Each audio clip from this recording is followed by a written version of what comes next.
Mas maganda sa unahan. Walang distraction kaysa sa huli. Yung record ko, Amen. kada mag-13, Tayo po lahat ay 15, magsihanda na. Ihanda po natin ang ating puso, ating isipan. Dito po ang araw na binigay at nilikha ng Lord. Hindi lang tayo para magkatikon people, ngunit para i-worship natin ang ating Lord. Dadako na po tayo sa devotion. Tinatawagan ko po si Sister Jo, Inad, para sa exhortation.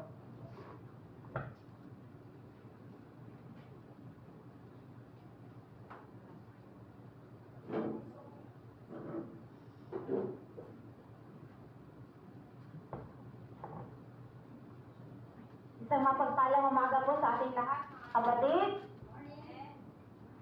So, sabi nga dito sa Jeremiah 33:3, kung tatawag ka sa akin, tutugunin kita at ipapahayag ko sa iyo ang mga bagay na mahiwaga na hindi mo nauunawaan. In English, call unto me and answer you, I will. Oh yes. So what is prayer? Prayer, ito yung quality time natin kay Lord, di ba? Every now and then, talagang inaano natin, inuudyok natin sa bawat isa na magkaroon tayo ng quality time kay Lord. To seek His presence, di ba? Kasi hindi natin mararamdaman ang presensya ni Lord kung wala tayong prayer time. Kung sabihin mo na, nandyan lang naman si Lord, yes, God is always there for us.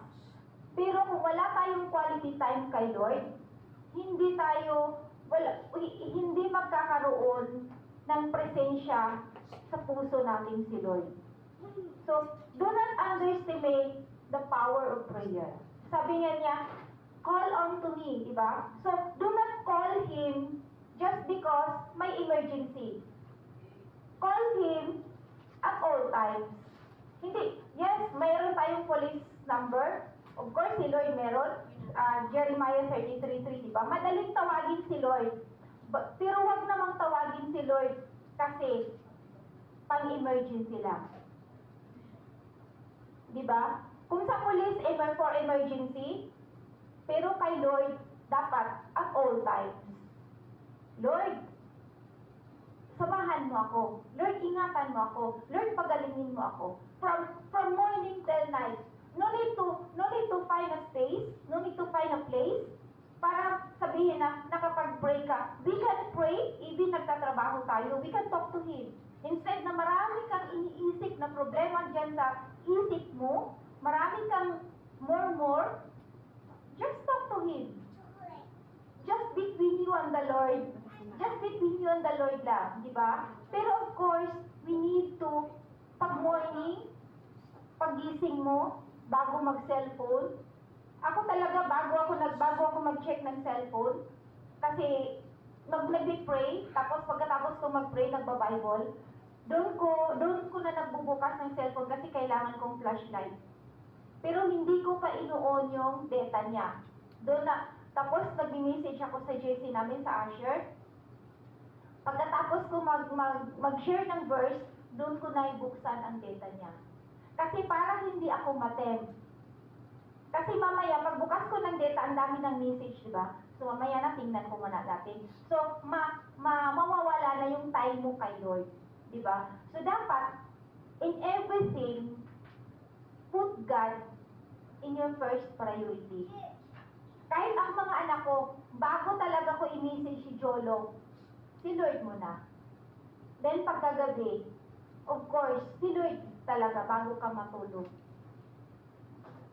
Diba? Kasi sabi nga niya, call on to me and I will answer you. Yes, God is always answering our prayers.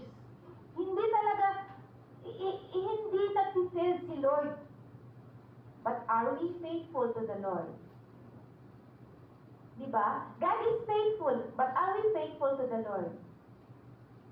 Ang sakit lang para kay Lord, pag minsan lang tinatawag natin kasi meron tayong kailangan. Pero pag wala lang si Lord, nasisit aside na siya. Then, ang pag-praise and worship kay Lord, not only Sunday, but every day. Diba? I-share ko lang, testimony ko lang during those times na nandun pa ako sa Pilipinas. Nung time na yun, parang two nights na siguro si Angel na wala, hindi na siya nakainom ng gatas kasi nga wala akong pera. Kung may pera man ako, sa bigas na lang o merong mga importante. Sabi niya, Ma, gusto kong milk. Sabi ko, Dak, wala pa tayong pang pera ng milk. Uminom ka muna ng champion. Yung champion ba yun? Yung parang Milo, di ba? Hindi ano yun? Ha? Hindi yun. Basta meron yung parang Milo. Mas masarap siya sa Milo. Ewan mo ba? Ha? Ay, champion pala.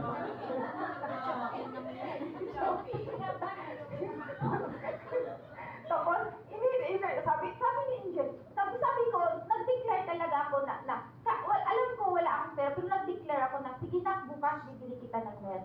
Sige, Ma, sabi niya. Kinabukasan, pumunta na ako, bumili ako ng balot kasi nag-display ako ng balot. Pagdaan ko sa isang bakery, may nakita akong pera na nakatupi. Lingon ako ng lingon, walang tao. As in, walang tao, walang tricycle, wala. Di syempre, sabi ko, Lord, talagang sabi ko, Lord, thank you. Isang 100 siya. So, nandun yung faith, di ba? Nandun yung faith na nandun yung faith na pinangahawakan ko. Alam ko na saan ako kukuha ng pera bukas. Pero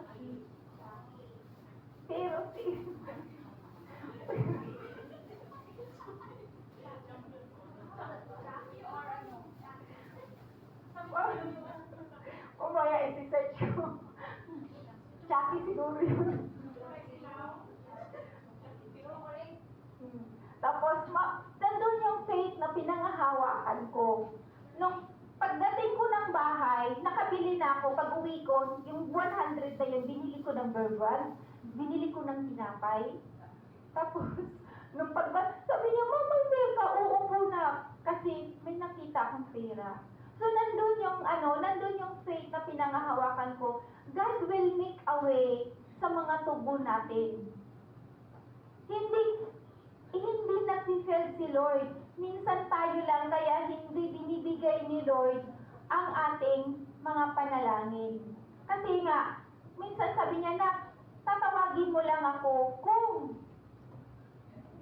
may problema ka. But God give us the guarantee that He will answer us. But just to be faithful. Just pray. Just seek His presence nang matugunan natin siya.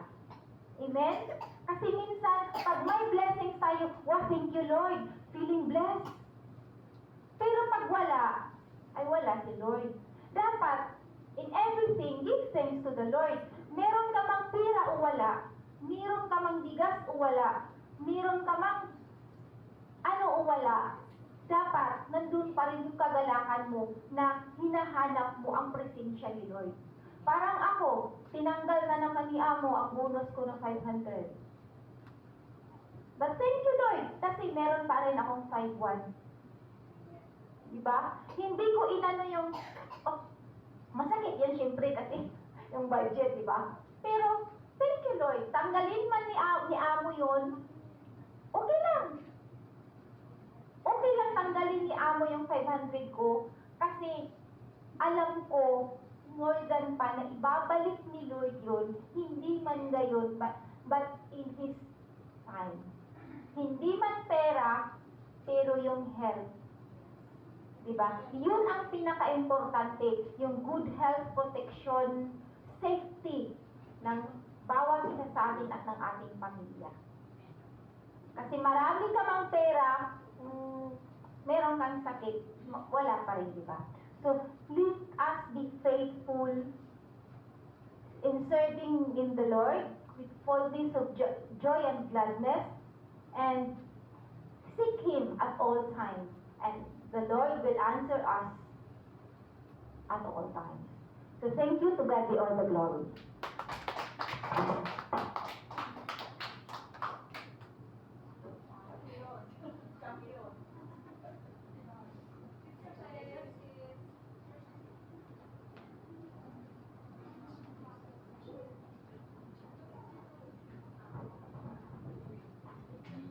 Amen. Lahat po tayo ay tatayo. Amen. Praise the Lord.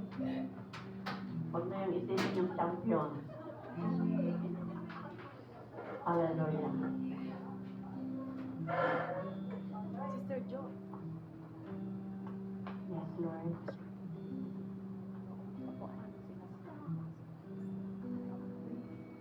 We bless your wonderful name, O God. We welcome you in this place, O Lord. Pour out your Holy Spirit. In Jesus' name, we give this place, Panginoon. Hallelujah. Para mas mumuli, Panginoon, ang iyong presensya sa aming kalagitnaan. We acknowledge you in this place, O God. And we welcome you in this place, O Lord. We lift up your wonderful name, O God. You are worthy to be praised, O Lord. Hallelujah. Your name is above all names, Panginoon. Thank you, Jesus, for everything.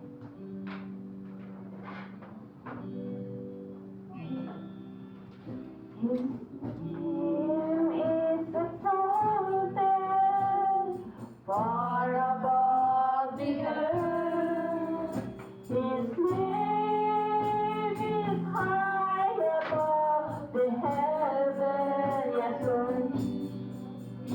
His name is exalted far above the earth. Give glory and honor and praises to His name. No other name but the name of Jesus. Yes, Lord. No other name but the name of the Lord. No other name but the name of Jesus is worthy of glory and worthy of honor and worthy of power and of praise. Once more. His name is exalted far above the earth. Amen.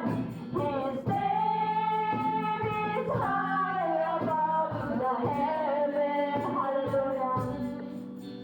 His name is exalted far above the earth.